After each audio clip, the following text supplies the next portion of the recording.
Coming up on Philosophy Talk. The board of directors of the Security Bank of Manhattan has chosen you as the architect for our new building. My congratulations, Mr. Rourke.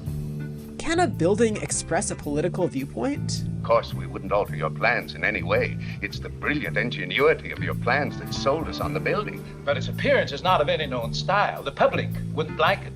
If you build your own home on your own plot of land, what's political about that? Now there's a touch of the new and a touch of the old, so it's sure to please everybody. The middle of the road. Why take chances when you can stay in the middle? How can we separate a building's aesthetics from its politics? A building has integrity, just like a man, and just as seldom. Can architecture be political? Architecture structures the way in which we live. Our guest is Vladimir Kulić from Iowa State University. Coming up on Philosophy Talk.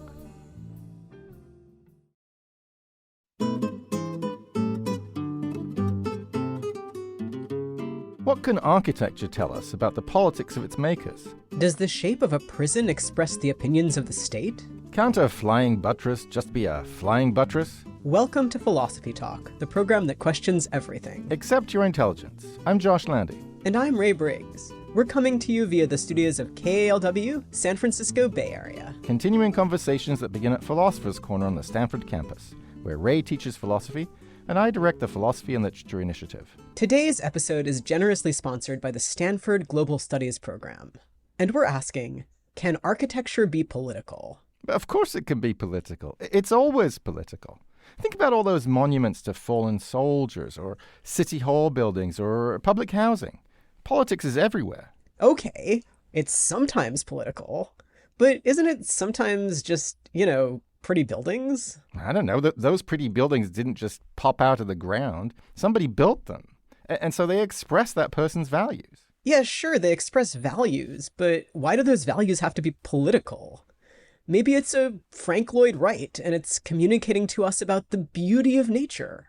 What's political about that? I'll tell you what's political about that. It's that you got to own a Frank Lloyd Wright, which means that you've got a few bucks to throw around. And hey, maybe you want the passers-by to admire you for living in your designer castle. But that's not what the architecture is saying. You're just talking about the conditions that make it possible to buy a house like that in the first place. The politics isn't just about buying the house. It's about building the house. I mean, if there weren't any rich people out there to throw money around, there wouldn't be any Frank Lloyd Wrights. What are you talking about? It's easy to imagine a world where just everybody gets a nice house. Nature lovers get garden houses, tech lovers get all the mod cons, people with a fear of heights get bungalows. In that world, there's nothing at all political about living in a Frank Lloyd Wright. Okay, sure, in that lovely world, but hey, Ray, come on, that's not the world we're living in. In our world, every architectural style makes a clear political statement. Yeah, like what? Well, think of all that neoclassical architecture that imperialists love so much. Impressive columns, massive ceilings, huge steps from which the dear leader could deliver a speech down to the serried masses of the hoi polloi. Very different from a congressional debate chamber, right? In a congressional debate chamber, everyone's literally on the same level. That's democracy, loud and clear. Wait, Josh. You just said columns are imperialist, but think about those lovely Ionic columns at the National Gallery in Washington, D.C. The designers of those columns chose them specifically to represent democratic values. They're supposed to remind us of ancient Athens. Well, I didn't say that political meaning's always the same. It can change over time. But whether it's imperialism or democracy, buildings always represent some political value. By that logic, everything is political. Birds, bananas, bottle caps. Is there nothing that isn't making a statement in your worldview? Well, maybe bottle caps, but not birds. Buildings aren't like birds. They're designed by people. They involve tons of money changing hands, and they sit in the same place for decades or centuries, taking up space. A single building can affect the lives of millions. Okay, that's true of a city hall or a sports stadium, but what about a little cottage at the end of a cul-de-sac? That's just a cute little place for someone to retire to and write the great American novel. It affects the lives of, maybe dozens? Okay, but what's your little cute cottage made of? Maybe it's full of lead paint and asbestos. Maybe it's made from wood taken from an old-growth forest. Maybe it's super energy inefficient and contributing to climate change. You can't escape, Ray. Politics is going to find you, even at the end of your cul-de-sac. Aw, it doesn't have to be like that. You can build your cottage out of sustainable materials, and you can build it well. And at that point, it's just a great place to live. End of story. So no, you have not convinced me that architecture is always political. Well, maybe our guest will convince you. It's Vladimir Kulić, professor of architecture at Iowa State University. And maybe our roving philosophical reporter, Holly J. McDeed, will help us think about what it really takes for architecture to express different political values, whether those values are love of authority or love of nature. She files this report. In recent years, Republicans in Congress have pushed to mandate a single style of architecture in Washington. High atop the Acropolis in Athens, Greece, stands one of the most magnificent and most aesthetically pleasing structures in the world, the Parthenon. Under a proposal called the Beautifying Federal Civic Architecture Act, architects who designed federal buildings would be asked to use principles from Greek and Roman antiquity. The design, the spacing of each stone is so perfect that it inspires just to look at. The proportions are so exact. For a large building, it is an amazing thing.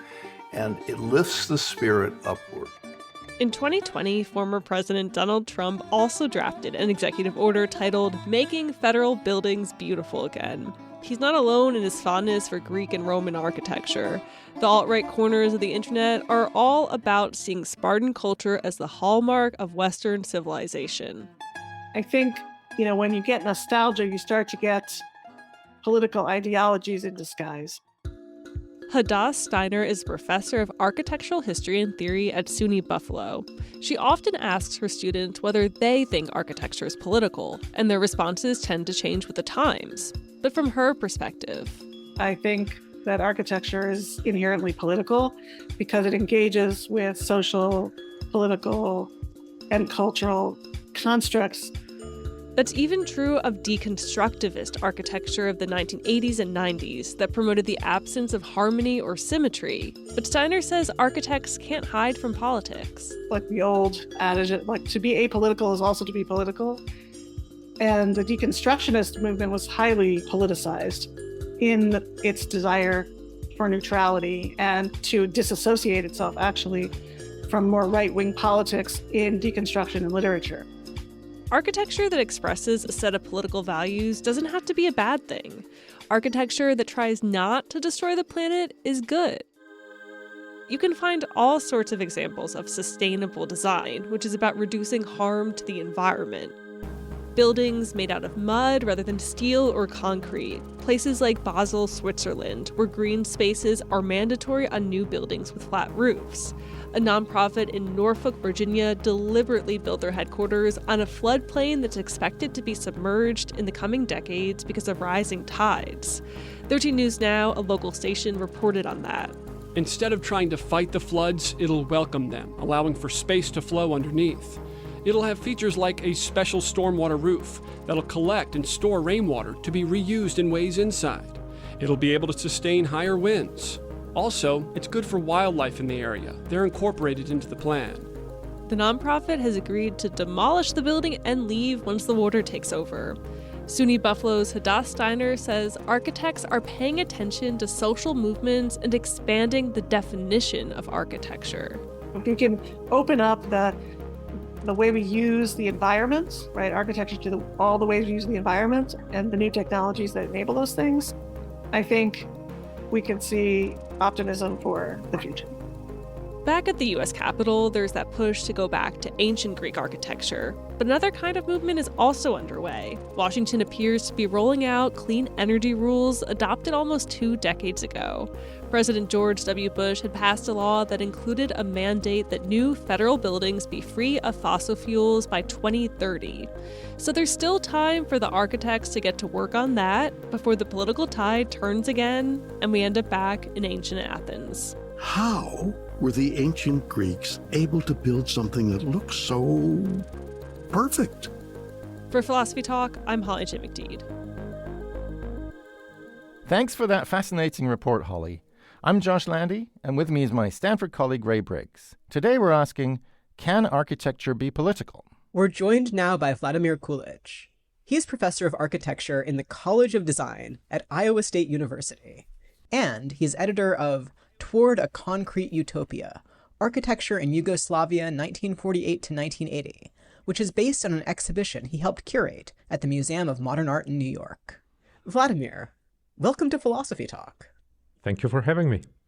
So, Vladimir, you started your career as an architect, but then you went on to become a historian of architecture. Now, of course, I've got nothing against the academy, but why did you choose to make that shift? Well, I lived through a complete collapse of society. Socialist Yugoslavia, as you may remember, was destroyed in a series of wars in the 1990s. I was in my 20s as a student and young architect. As you can imagine, that was not exactly the best time to practice architecture. There was more being destroyed than built. On the other hand, everything was changing in the way we related to our built environment, the regimes of ownership, the meanings of buildings, the occupation, everything. And that became something that drew me to study and in a way to explain my own past, having grown up in the country that disappeared at the time. So, Vladimir, one of the things you've written about a lot in your career as a historian is socialist architecture. What exactly makes that kind of architecture socialist? Well, I get this question a lot. I would say that the only thing that's a distinguishing factor in relation to socialist architecture is the regime of ownership, that it does not belong to a larger capitalist environment of private ownership of land, where architecture is considered primarily as real estate, but as especially in terms of housing, as a right, as a social good. Everything else is completely negotiable.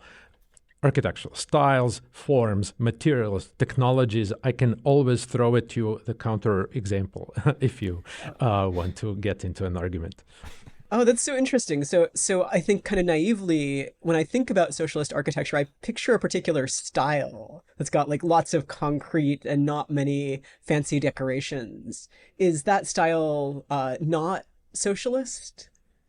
It's not uniquely socialist. You had the same style, which actually originated in post-war France and Britain, being applied all over the world, including in this country. And if you look at the former socialist world, there are all kinds of other styles in parallel or prior or after that. The modernist avant-garde of the early 1920s was something quite different as it originated in the Soviet Union, only to be replaced by Stalinist socialist realism, this very kind of pompous, historicist, classical style. Then we move towards this, for the lack of better term, brutalism of the 60s and the 70s. And then in the 1970s and 80s, we see a complete shift towards something that in some ways is very much akin to what was happening in this country. So no, there's not a single style at all. On the contrary. So this is something that interests me and confuses me a little bit, which is that on the one hand, there's no particular style that goes along with socialism. And right, so socialist architecture can look like a lot of different things, and a lot of, a given architectural style, for example, those neoclassical buildings can go along with different ideologies. But on the other hand, it seems like some architectural features are really suited to certain movements. For example, the huge staircase that the dear leader looks down from onto the adoring public. That seems really well suited to a certain kind of authoritarianism. And as Churchill was saying about the Houses of Parliament, the structure of a debate chamber seems pretty well suited to democracy. Do you believe in that at all? Do you believe there are some architectural features that are very well suited to some ideologies? Not really. I think the way in which we use architecture can vary greatly. Yes, authoritarianism might prefer forms that highlight hierarchy, that highlight distance. On the other hand, just look at the Capitol Hill, right, and the enormous stairs on Capitol Hill that are associated with a building that's supposed to represent democracy. So, as I said, I will always find a counter example to go against your argument. You're listening to Philosophy Talk. Today we're thinking about the political nature of architecture with Vladimir Kulić from Iowa State University. Do you ever wish that your city were designed to serve people better? When you go sightseeing, do you think about the politics of historic buildings? Can beautiful architecture embody a troubling ideology? Form, function, and fascism? Along with your comments and questions, when Philosophy Talk continues.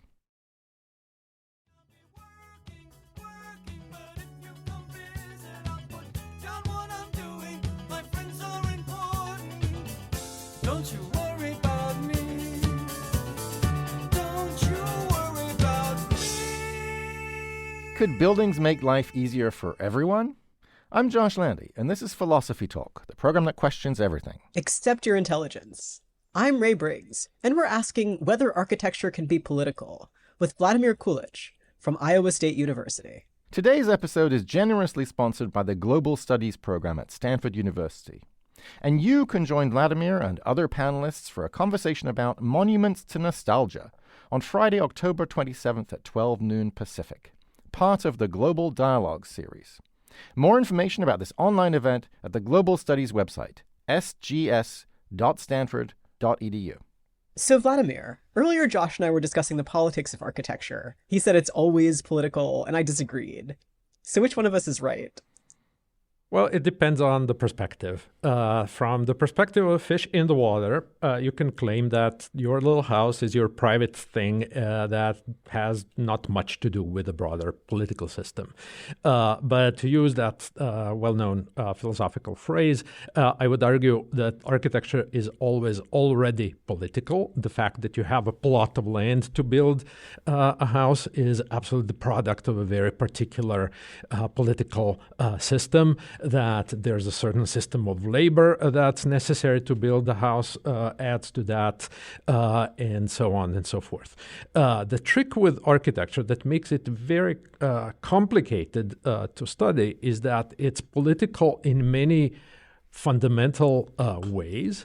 We usually think about the representational qualities of architecture, that architectural styles and forms, etc., are meant to send certain political messages at us, right? Think about all of the institutions, monuments, and so on. But there are other really important ways in which architecture acts politically.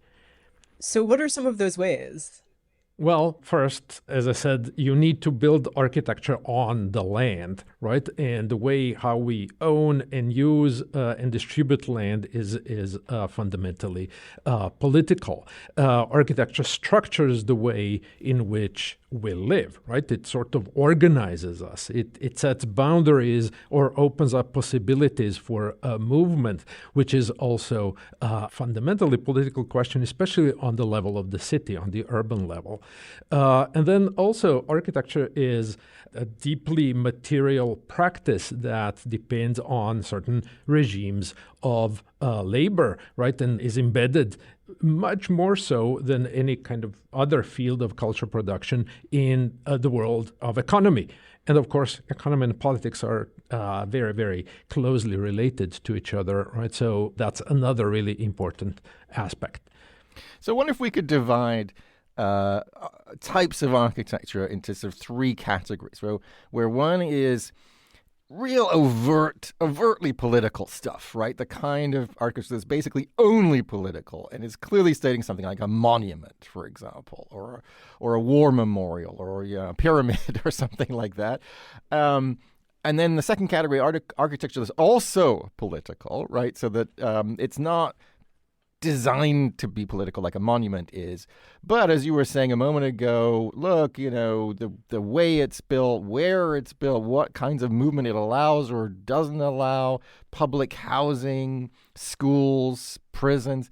And then a third category where maybe it's not political or it's really lightly political, which would be like Ray's cul-de-sac example from the beginning. You build your little cottage at the end of a cul-de-sac. It's not there as a monument for people to come and admire. So does that seem like a good division of things, going from things that are really in your face, this is the ideology of the state, this is what we want to believe, all the way down to, well, yeah, it matters that there's private ownership of land and it matters that there are people who are paid to build it and so on, but it's not as directly in your face political as the monuments. I would say that's a good attempt. But again, right, the counterexamples are always the ones that spoil the story. Here's a counterexample. Directly from my own experience and my own research, this is something that I have written about. The one thing that, in terms of architecture production, has attracted worldwide attention from my part of the world, from Eastern Europe, but especially from the former Yugoslavia, are the monuments to World War II, which also conflated the commemoration of socialist revolution and so on and so forth. This is making the rounds, has been making the rounds in the social media, in various photographic monographs and so on for more than a decade, well over a decade. And usually the theoretical explanation, the interpretation attached to these images of these buildings is precisely your first category, that these are the ultimate political monuments that buttressed the regime and that are now empty forms that mean nothing because that political regime has disappeared. Maybe to some degree that is true. On the other hand, these monuments commemorate huge numbers of actual deceased people. And to a lot of people, these monuments are really important in their personal lives because their family members, their friends, etc., would have been commemorated by them. These include even monuments to concentration camps. So these things are always very closely intertwined. It's very, very difficult to separate them. So I don't think that this sort of attempt to define degree of political engagement in architecture always works. I really like that point, and I have a counterexample from another direction, which is I grew up in the suburbs, and the suburbs are kind of easily drivable to the city, but you can't get public transportation where I grew up very easily.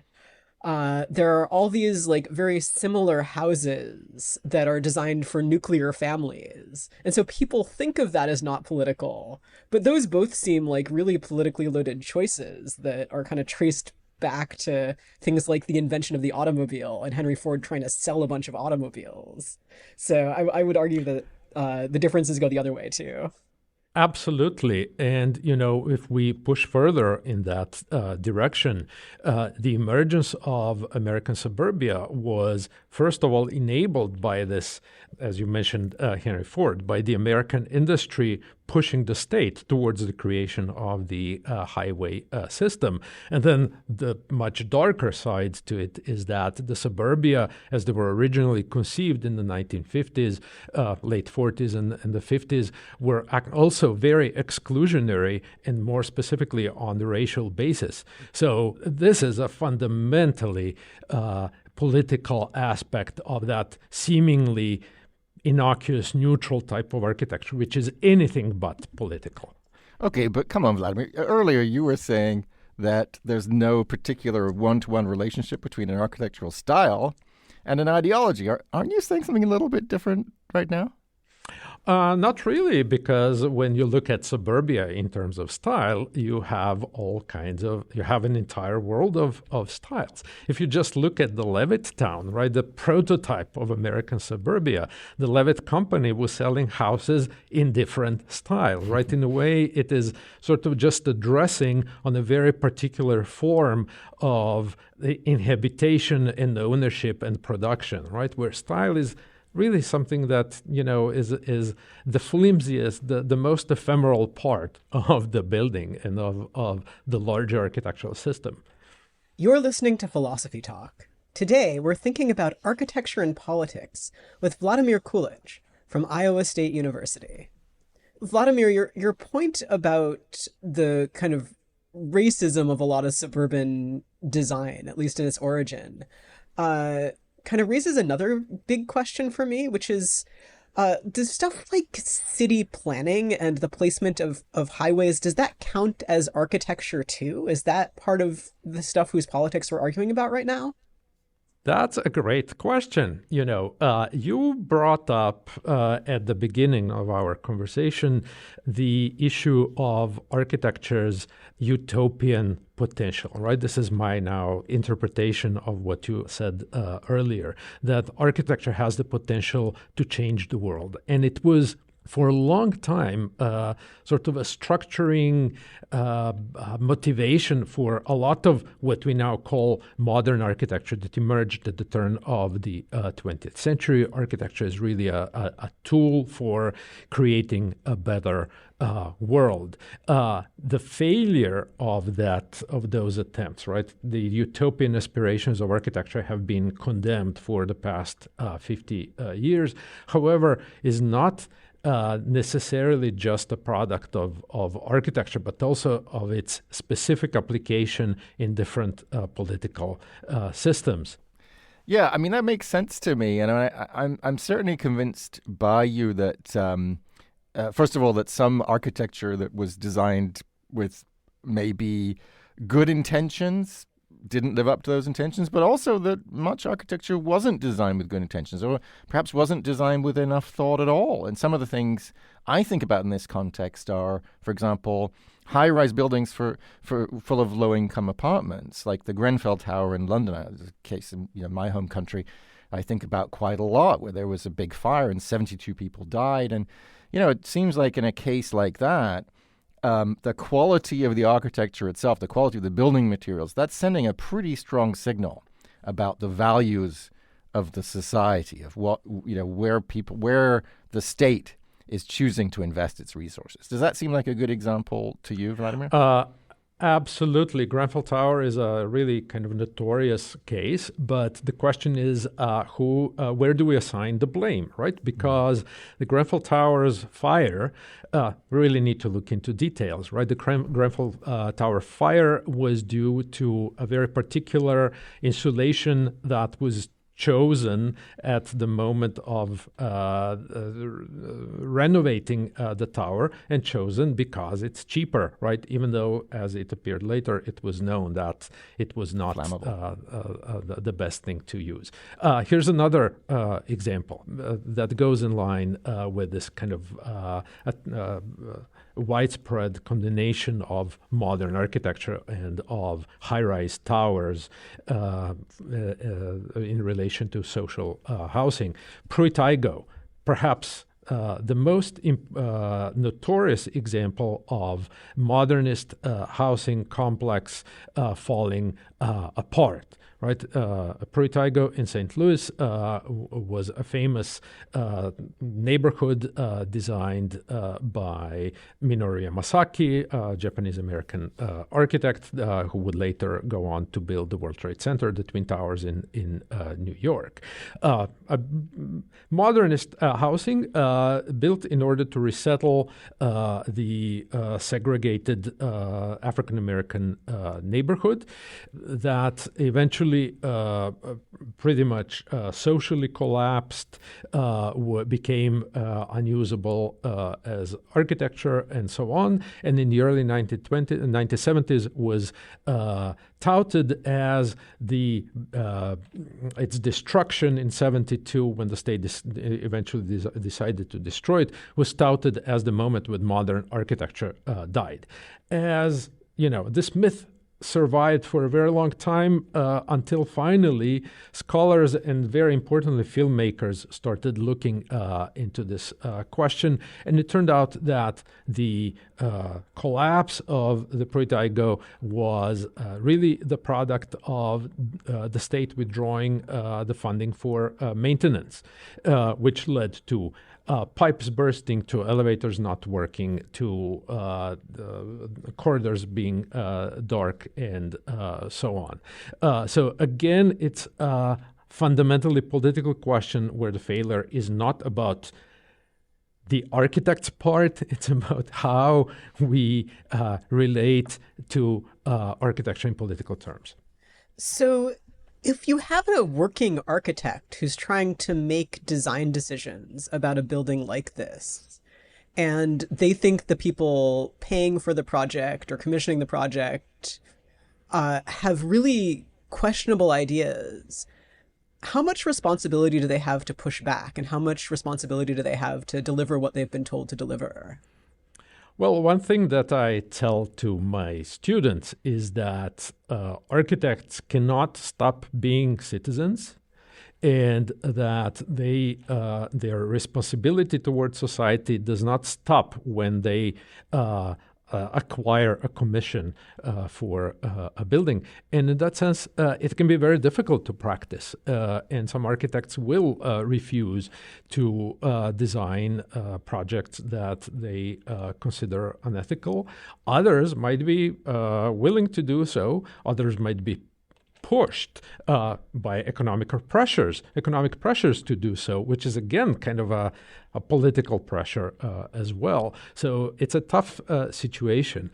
Architects for a very long time, because of this utopian impulse that emerged with modernism, sort of thought that they can actually change the world. But I very often argue that they really need to get off of their high horse because the responsibility is not only on them. What they design is going to be embedded in the broader political economic system and used in all kinds of unpredictable ways. That said, society also perhaps needs to start listening more to what the architects say, and conversely stop blaming them for all of the failures of architecture, again, because it is often the product of broader pressures. You're listening to Philosophy Talk. Today we're asking, can architecture be political? With Vladimir Kulić from Iowa State University. What would architecture look like in a truly egalitarian world? How should the authorities go about redesigning our landscape? Can architects change our political future? Building a future that's good for everybody. Plus, commentary from Ian Scholes, the 60-second philosopher, when Philosophy Talk continues.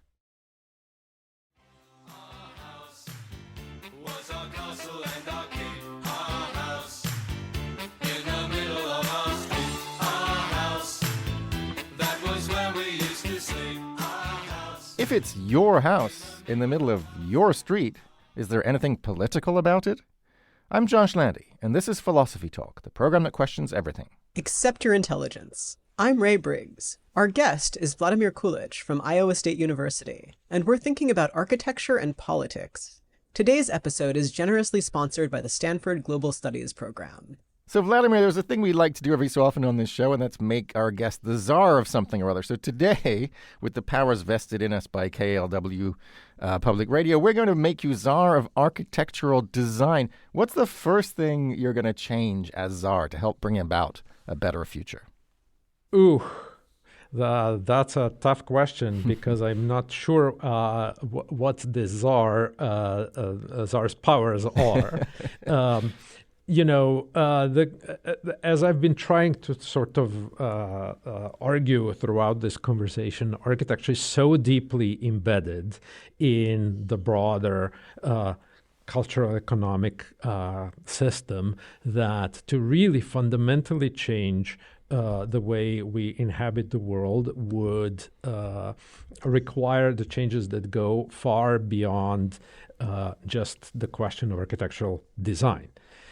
That said, if we just consider the current political and economic system, there are some little changes that we could perhaps try to enforce, starting with perhaps not making architecture hostile, which is often the case, right? We often see this in public space where there are little spikes on horizontal surfaces or armrests on benches to prevent people from sleeping on them.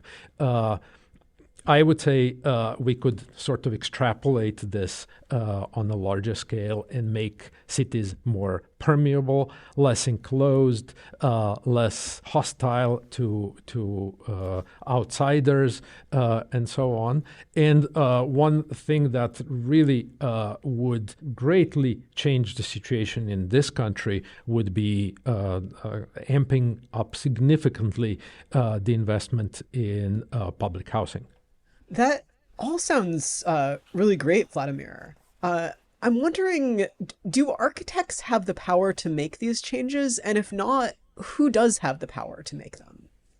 Well, I would say that architects, first of all, need to embrace the fact that they are at the same time citizens, and that they need to work on both fronts of designing better buildings, but also creating conditions for the design of better buildings. So in some ways, architects themselves need to get more politically engaged. Here's a current example, something that every architecture school in the United States and probably in most of the world teaches now and is at the center really of our pedagogical efforts, is the question of our relationship towards the environment, how we use the resources, how we create buildings that are going to help us deal with the climate change and so on. This is something where the entire profession is putting a lot of efforts.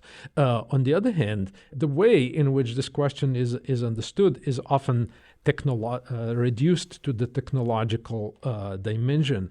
And the question, as we know, is ultimately, fundamentally political. So rather than architects just focusing on inventing new design techniques and technologies to make buildings more sustainable, I would argue that they also really need to get more political about pushing the system towards creating better conditions for producing a more sustainable built environment.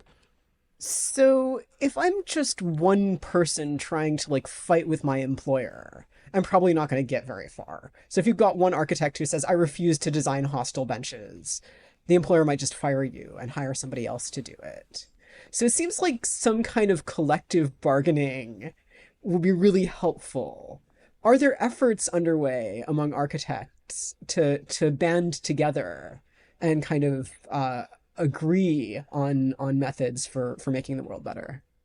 Well, yes, and on multiple fronts. And in a way, you suggested the form of unionizing, right? Yeah. And this is something that in the past decade or so has become one of the burning topics in the architectural profession, where it has started dawning on architects that they are workers too.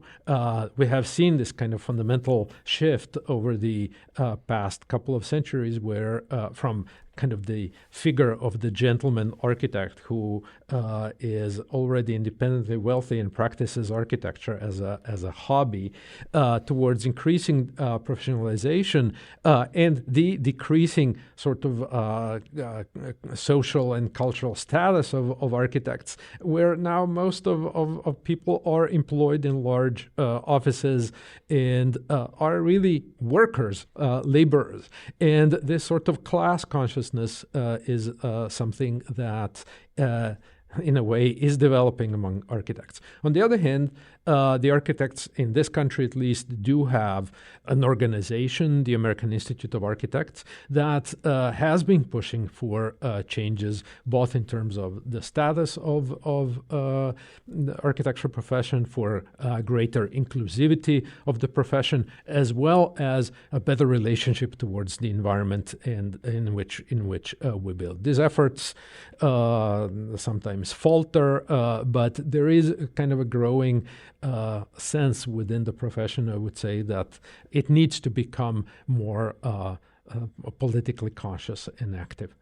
I'm in favor of all these measures, right? So using more environmentally responsible materials, making buildings open to more people, more accessible, thinking about the impact on the community, all of these things.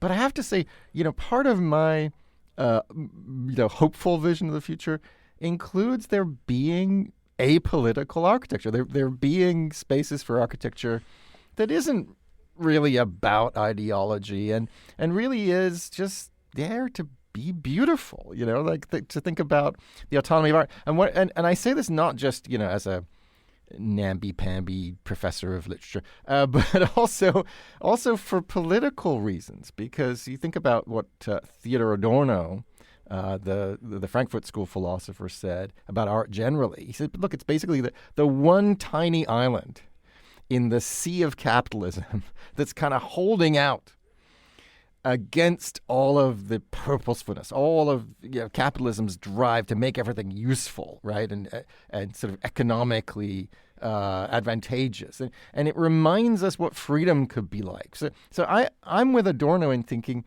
you know what, that's one of the things we should protect, even for political reasons. Protect a space for there being things that are beautiful just for the sake of beauty. I think that's one of the reasons why you see in war sometimes, an aggressor refusing to bomb certain buildings in another country because they are architecturally important and beautiful. If they really were only about their political significance, you think they'd be the first thing that got bombed. So what do you think, Vladimir? Could we still make a little bit of a space for the, just for the aesthetic in our thinking about architecture? Oh, yes, absolutely. No doubt about that. And you are absolutely right to describe, to bring up Adorno and this idea of the little oases that show us the possibility of a different world. And that is where really the potential of good design lies under certain circumstances. On the other hand, if we keep our eyes on these small prizes, right, the question is, do we let everything else be taken over by the instrumental rationality of capitalism that kind of minimizes these little oases? And the question is also, who has access to these little oases of beauty? That's another important aspect that's fundamentally political too. So in the topic of who has access, we haven't really talked about disability access for architecture yet.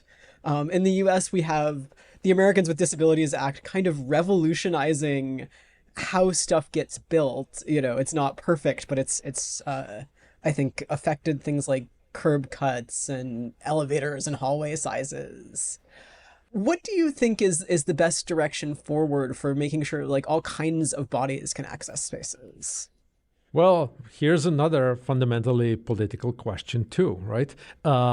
I'm not a specialist on this question, and I'm a bit anxious to get into this discussion because I have very good friends. My very good friend Wanda Lieberman in Oklahoma is the specialist on this topic. Have really worked on this for a long time and have studied it very, very carefully.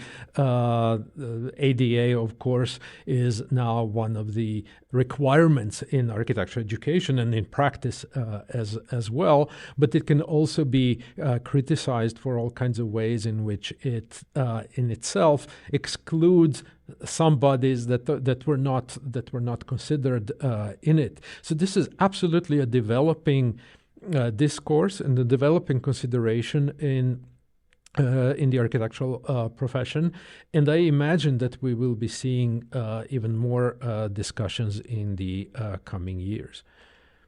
I hope that's true. And, of course, we've got so many questions in front of us. There's these burning questions in relation to architecture and politics. For example, Confederate monuments. What do we do with those?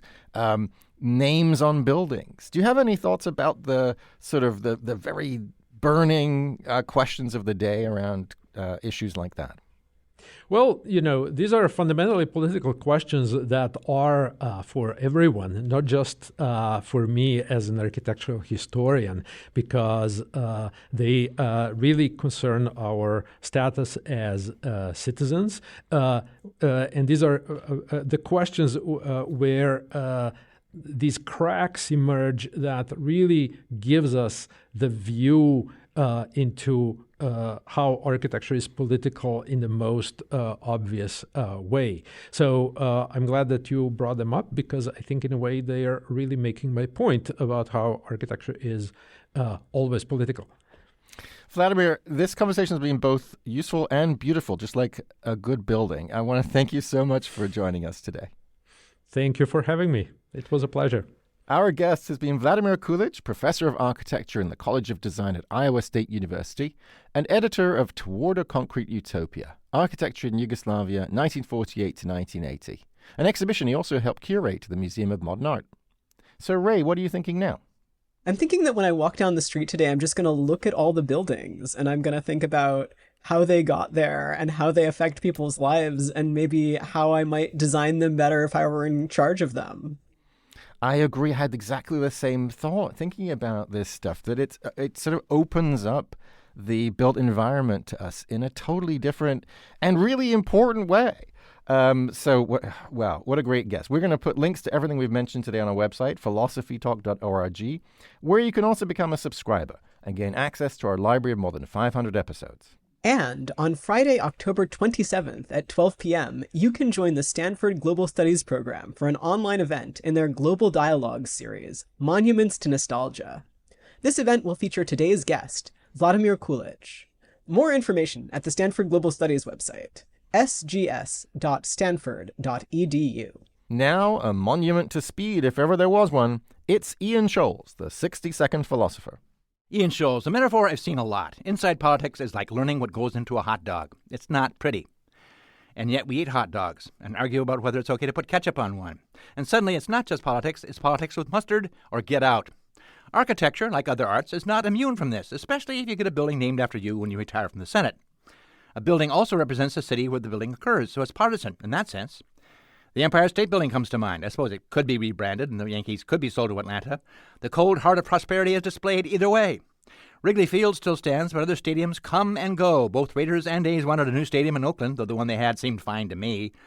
I mean, Rome still has the same Colosseum. It's been a few thousand years. What did the Gladiators want, Anybody ask them? Apropos, why don't Oakland fans keep the stadium and form their own pickup teams from the hood? I mean, really? Do you want an Oakland team or a bunch of faint-hearted dopes just there for the money? They all went to Vegas anyway. A city full of secular cathedrals, none of which has a team, just slot machines. Don't even take coins anymore. Slot machines used to be little cathedrals where quarters live, not anymore. You're playing with Bitcoin, I think. And if you win, you're paid in NFTs, I think. So casinos have an implicit political statement about how capitalism works in the end times. Soviet Russia and early 20th century West were famous for ugly buildings made out of concrete, housing intellectuals, factories, bureaucrats, and political prisoners. Later, America tried to go the one better by applying the so-called liberal values to architecture and creating high-rise forests of substandard housing for poor people of color. Of course, some were grateful for a roof over their heads, even though the elevator was broken and they lived on the 12th floor. Christians have traditionally built huge churches, many with flying buttresses. Otherwise, the weight of the ceiling would make the cathedral collapse. Now we have megachurches, which are carved-out Walmarts wired for sound and video, I think. Soviets also replaced churches with buildings of their own design so people could get married without the religion part, which just gets in the way of the new world we're all building together, unless you're in prison, which, of course, is a panopticon to save on surveillance cameras. Well, that won't catch on here. We like our true crime shows too much, which couldn't even exist without massive surveillance footage. The West is big on prisons, too, but not so much on skyscrapers anymore. We leave that to the Arabs, who think that Dubai might become a tourist destination. 110 degrees last week. Bring the kids. The West focuses now on stadia. Every town worth its salt has one. Until the earth catches fire, we'll probably keep building stadia. Big churches are like, hey, God, look what we made. Stadia are more like, hey, other cities, look what we made. We have a volleyball franchise. Elsewhere, we downsize, we monetize our cars, our homes, the buildings that are or look like shipping containers, where you can buy curated, locally grown sandwiches from youth with sketchy beards.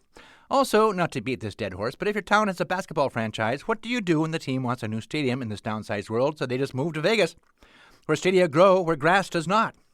Well, the heat will do them in soon enough. In the meantime, what do you do with your white elephant? The circus is dead. Rock concerts are dying. Monster trucks, I guess. Beauty pageants, prison camps. Yeah, take a page from Pinochet. Trump might be president again. Trump Tower is kind of sad, really. No place for an auto da fe. We might be heading back to those days in a secular kind of way, of course. Whatever Trump doesn't want to look at right now, put him in the stadium. Poke him with sharp sticks. Charge money. Pay-per-view. Sell souvenirs. Every town will have one. Just a way to make money until the teams come crawling back. Or maybe you could start a pickleball franchise. Whatever the hell that is. I gotta go.